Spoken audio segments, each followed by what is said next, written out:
It's after 8 o'clock. I am late tonight. I actually was drawing. I'm drawing some Christmassy, I don't know, I'm designing something. It's weird. I don't know. I do this sometimes. Now I was kind of in my own little headspace, and one of my children, apparently I didn't know which one at the time. It was the middle one. So it's 8 o'clock. And I'm like, oh no, we're late. But it's 8 o'clock. It's time for another chapter. Tik-Tok of Oz, the 8th book in the Oz series. Now, I am a little confused here. I'll be honest with you. We've read 6 chapters so far of the 8th book. The 8th book, which is entitled, I want to repeat, Tik-Tok of Oz. So let's review. In chapter 1, we met Anne Oogaboo and all the people that live in the city of Oogaboo, or the town of Oogaboo, or the kingdom of Oogaboo. In chapter 2, they all left Oogaboo. In chapter 3, they got very confused. In chapter 4, we met Betsy and Hank. In chapter 5, they met a bunch of roses. In chapter 6, they met the Shaggy Man and escaped the roses. I don't know if you notice a theme here, but none of those chapters involved Tik-Tok of Oz. Sometimes I think L. Frank Baum just chooses a character, names a book after it, and then is like, maybe I'll include him. Who knows? Tonight does not promise to be that chapter, because tonight we're on chapter 7, and it's called Polychrome's Pitiful Plight. I meant to listen ahead of time today and remember what the heck Polychrome's voice sounds like. I believe it was very soft and airy and kind of high-pitched, which is surprisingly close to the Rose Queen, Princess Ozga, the Rose Queen girl, that I also am doing the voice for right now because she's traveling with our friends. So I got 2 really high-pitched, indistinguishable voices. That's going to be fun. Thankfully, Baum is pretty good about telling you who's talking at all times, because otherwise you'd all just be confused. Chapter 7, Polychrome's Pitiful Plight.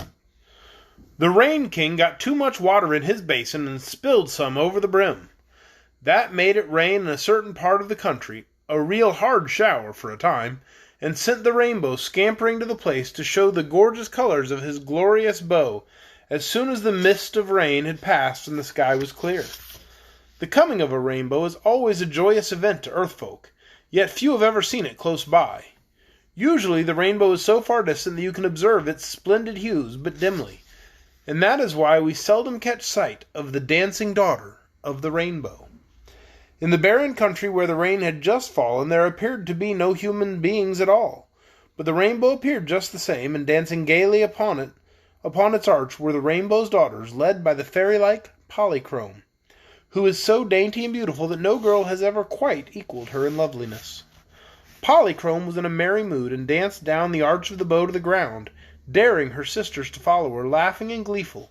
They also touched the ground with their twinkling feet, but all the daughters of the rainbow knew that this was a dangerous pastime, so they quickly climbed upon their bow again. All but Polychrome.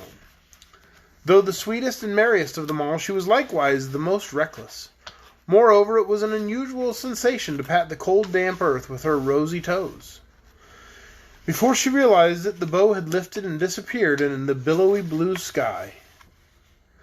And here was Polychrome standing helpless upon a rock, her gauzy draperies floating about her like brilliant cobwebs, and not a soul, fairy or mortal, to help her regain her lost bow.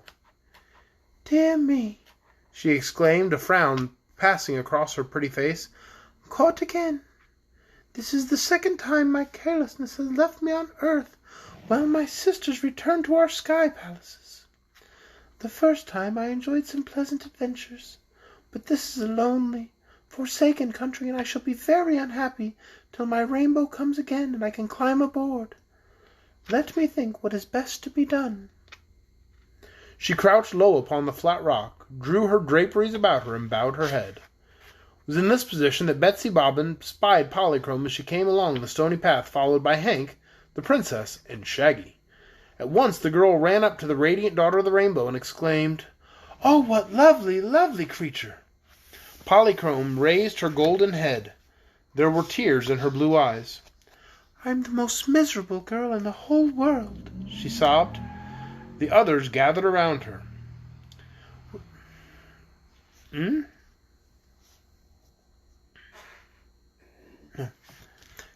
Tell us your troubles, pretty one, urged the princess. I've lost my bow, wailed Polychrome. Take me, my dear, said Shaggy Man in a sympathetic tone, thinking she meant bow instead of bow. I don't want you, cried Polychrome, stamping her foot imperiously. I want my rainbow. Oh, that's different, said Shaggy Man. But try to forget it. When I was young, I used to cry for the rainbow myself. But I couldn't have it. Looks as if you couldn't have it either, so please don't cry. Polychrome looked at him reproachfully. I don't like you, she said. No? Replied Shaggy, drawing the love magnet from his pocket. Not a little bit. Just a wee speck of a like. Yes, said Polychrome, clasping her hands in ecstasy as she gazed at the enchanted talisman. I love you, Shaggy Man. Of course you do, he said calmly, but I don't take any credit for it. It's the love magnet's powerful charm. You seem quite alone and friendless, little rainbow. Don't you want to join our party till you find your father and sisters again? Where are you going? She asked. We don't know just that, said Betsy, taking her hand. We're trying to find Shaggy's lost brother, who's been captured by the terrible Metal Monarch. Won't you come with us and help us? Polychrome looked from one to another of the queer party of travelers, and a bewitching smile suddenly lighted her face. A donkey, a mortal maid, a rose princess, and a Shaggy Man, she exclaimed. Surely you need help if you intend to face Ruggedo. Do you know him, then? Inquired Betsy. No, indeed. You can go to bed. Good night. I'll see you tomorrow.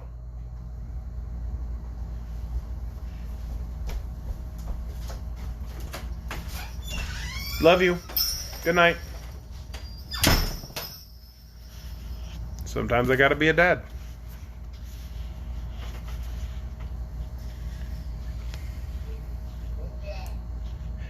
Do you know him, then? Inquired Betsy. No, indeed. Ruggedo's caverns are beneath the earth's surface where no rainbow can ever penetrate. But I've heard of the Metal Monarch. He's also called the Gnome King, you know. And he has made trouble for a good many people, mortals and fairies, in his time, said Polychrome. Do you fear him, then? asked the princess anxiously. No one can harm a daughter of the rainbow, said Polychrome proudly. I'm a sky fairy. Then, said Betsy quickly, you will be able to tell us the way to Ruggedo's cavern. No, returned Polychrome, shaking her head. That is one thing I cannot do, but I will gladly go with you and help you search for the place. This promise delighted all the wanderers, and after the Shaggy Man had found the path again, they began moving along it in a more happy mood. The Rainbow's daughter danced lightly over the rocky path, no longer sad, but with her beautiful features wreathed in smiles. Shaggy came next, walking steadily, and now and then supporting the Rose Princess, who followed him. Betsy and Hank brought up the rear, and if she tried walking, the girl got upon Hank's back and let the stout little donkey carry her for a while. At night, if she tired of walking. Sorry about that. At nightfall, they came to some trees that grew beside a tiny brook, and here they made camp and rested until morning. Then away they tramped, finding berries and fruits here and there, which satisfied the hunger of Betsy, Shaggy, and Hank, so they were all well content with their lot. It surprised Betsy to see the Rose Princess partake of their food, for she considered her a fairy. But when she mentioned this to Polychrome, the Rainbow's daughter exclaimed that when Ozga was driven out of her Rose Kingdom, she ceased to be a fairy and would never again be more than a mere mortal. Polychrome, however, was a fairy, wherever she happened to be, and if she sipped a few dewdrops by moonlight for refreshment, no one ever saw her do it. As they continued their wandering journey, directions meant very little to them, for they were hopelessly lost in this strange country. Shaggy said it would be best to go toward the mountains, as the natural entrance to Ruggedo's underground cavern was likely to be hidden in some rocky, deserted place. But mountains seemed all around them except in the one direction they had come from, which led to the Rose Kingdom and the sea. Therefore it mattered little which way they traveled. By and by they espied a faint trail that looked like a path, and after following this for some time, they reached a crossroads. Here were many paths leading in different directions, and there was a signpost so old that there were now no words upon the sign. At one side was an old well, with a chain windlass for drawing water, yet there was no house or other building anywhere in sight. While the party halted, puzzled which way to proceed, the mule approached the well and tried to look into it. "He's thirsty," said Betsy. "It's a dry well," remarked Shaggy. "Probably there's been no water in it for many years, but come, let us decide which way to travel."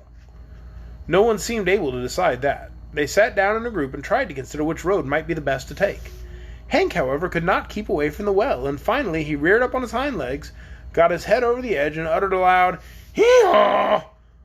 Betsy watched her animal friend curiously. "Well, I wonder if he sees anything down there," she said. At this, Shaggy rose and went over to the well to investigate, and Betsy went with him. The Princess and Polychrome, who had become fast friends, linked arms and sauntered down one of the roads to find an easy path. "Really," said Shaggy Man, "there does seem to be something at the bottom of this old well." "Well, can't we pull it up and see what it is?" asked the girl. There was no bucket at the end of the windlass chain, but there was a big hook that at one time was used to hold a bucket. Shaggy let down this hook, dragged it around on the bottom, and then pulled it up. An old hoop skirt came with it, and Betsy laughed and threw it away. The thing frightened Hank, who had never seen a hoop skirt before, and he kept a good distance away from it. Several other objects the Shaggy Man captured with the hook and drew up, but none of these was important. "This seems to be a dump for all the old rubbish in the country," he said, letting down the hook once more. "Guess I've captured everything now. No, the hook has caught something again. Help me, Betsy, whatever this thing is, it's heavy." She ran and helped him turn the windlass, and after much effort, a confused mass of copper came into sight. "Good gracious!" exclaimed Shaggy. "Here's a surprise indeed." "What is it?" inquired Betsy, clinging to the windlass and panting for breath. For answer, the Shaggy Man grasped the bundle of copper and dumped it upon the ground, free of the well. Then he turned it over with his foot, spread it out, and to Betsy's astonishment, the thing proved to be a copper man. "Just as I thought," said Shaggy, looking at the hard object. "But unless there are two copper men in the world, this is the most astonishing thing I've ever come across." At this moment, the Rainbow's Daughter and the Rose Princess approached them, and Polychrome said, "What have you found, Shaggy One?" "Either an old friend or a stranger," he replied. "Oh, here's a sign on his back," cried Betsy, who knelt down to examine the man. "Dear me, how funny! Listen to this." Then she read the following words engraved upon the copper plates of the man's body. "Smith and Tinker's double patent action extra responsive thought creating perfect talking mechanical man. Fitted with our special clockwork attachment, thinks, speaks, acts, and does everything but live." "Isn't he wonderful?" exclaimed the princess. "Yes, but there's more," said Betsy, reading from another engraved plate. "Instructions for using. For thinking, wind the clockwork man under his left arm, marked number 1. For speaking, wind the clockwork man under his right arm, marked number 2. For walking and action, wind clockwork man in the middle of his back, marked number 3. N.B. This mechanism is guaranteed to work perfectly for 1,000 years. "If he's guaranteed for 1,000 years," said Polychrome, "he ought to work yet." "Of course," replied Shaggy. "Let's wind him up." In order to do this, they were obliged to set the copper man upon his feet in an upright position, and this was no easy task. He was inclined to topple over and had to be propped again and again. The girls assisted Shaggy, and at last Tik-Tok seemed to be balanced and stood alone upon his broad feet. "Yes," said Shaggy, looking at the copper man carefully, "this must be indeed my old friend Tik-Tok, whom I left ticking merrily in the land of Oz, but how he came to this lonely place, got into that old well, is surely a mystery."